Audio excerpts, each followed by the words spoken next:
السلام علیکم دوستانو، حضرت الله عزازي یو ځل بیا د خپلې لوبډلې دپاره ډېره ښایسته په زړه پورې لوبه ترسره کړل. حضرت الله عزازي د ډېر وخت نه بعد یو ځل بیا په فوم کې راغلی دی. په T20 ورلډ کپ کې د افغانستان لپاره داسې منډې نه کړې ترسره. هلته حضرت الله عزازي په 20 ورځه نړیوال جام کې نه وځلېدی، خو په T10 لیګ کې هم په اولو لوبو کې خوند نه و. اوس دا 3 لوبو کې بیا ډېر ښه ځلېدلی دی.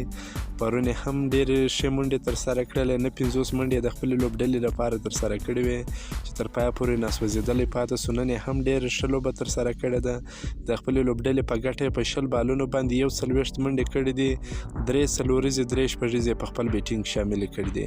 ورسره د بنګال ټایګرز لوبډلې لپاره ویل جیکس هم ډېره ښه لوبه ترسره کړل. په 18 توپونو باندې 43 منډې جوړې کړلې چې بیا د نوین الحق د خوا څخه آوټ سو. دا لوبه د بنګال ټایګرز او ټیم ابودوبۍ لوبډلو ترمنځ ترسره سوه. بنګال ټایګرز لوبډلې لومړی توپخانه ترسره کړل. په ټاکل سوو 10 اورونو کې د 5 لوبغاړو په سوځېدو سره 130 منډې جوړې کړې، چې حضرت الله عزازي 41 منډې جوړې کړې، ویل جیکس 43 منډې جوړې کړې چې وروسته د نوین الحق لخوا آوټ سو. کریم جنت به 2 منډې جوړې کړلې. د ټیم ابودوبۍ لخوا نوین الحق په 2 اورونو کې 24 منډې ورکړلې، 1 وکټ یې ترلاسه کړې ده. نوین الحق د T10 د شروع څخه تر دې مهاله ډېره زبردسته توپچونه ترسره کړې ده چې په هره لوبه کې 1-2 وکټ هم اخلي، خو منډې هم ډېرې زیاتې کمې ورکوي.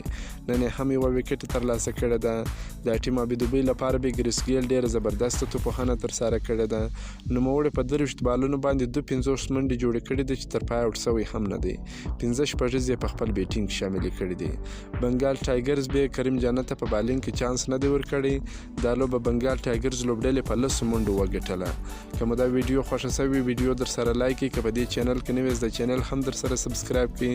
د نور تازه معلوماتو لپاره هم زموږ سره اوسئ. تر بلې ویډیو پر د الله پاک.